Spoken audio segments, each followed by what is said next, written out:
તો guys good morning, જય શ્રી રામ, જય માતાજી. તો આ તો સવારમાં ફ્રેન્ડની દુકાને આવી ગયા હતા. અને રોહિતભાઈ good morning. Good morning master good morning. જય સ્વામિનારાયણ. જય સ્વામિનારાયણ.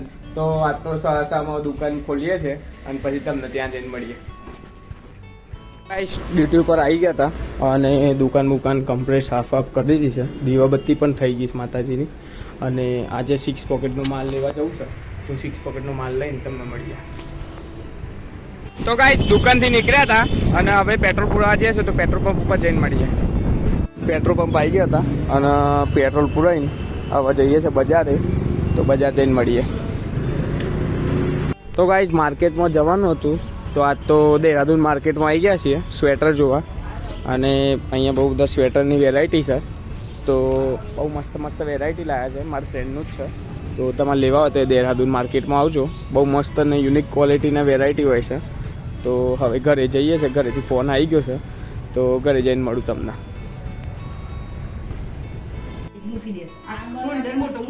તો ગાઈસ જમવાનું બહુ મસ્ત બન્યું હતું. ચીલની ભાજી, બાજીનો રોટલો અને મૂળો અને બધી વેરાયટી બની હતી.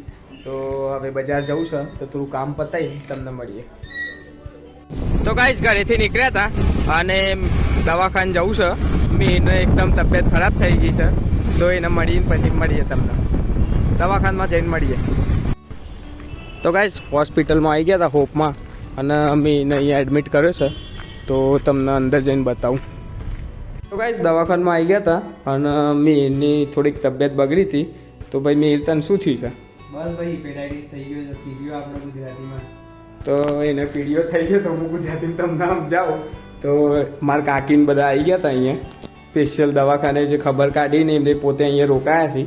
અને મારા ભાઈની તબિયત થોડી સારી થઈ છે હવે ધીમે ધીમે. તો તમને માર્કેટમાં જઈને મળું અને ટી શર્ટનો ન્યૂ સ્ટોક લેવા જવું છે, તો તમને મળું. તો ગાઈસ અહીંયા પ્રિન્ટર મશીન ને બધું મારા કાકાની દુકાન છે, પીનાભાઈ રામી. અને અહીંયા મારા ભાઈ આ બહુ બેસ્ટ કામ કરે છે અને આપણી ચેનલ જોતા હતા અહીંયા. અને હવે ઘરે જઈએ છીએ આપણે બધા, તો તમને ત્યાં જઈને મળું. બજારથી આવી ગયા હતા અને હવે દુકાન જઈએ છીએ, તો તમને દુકાન જઈને મળું.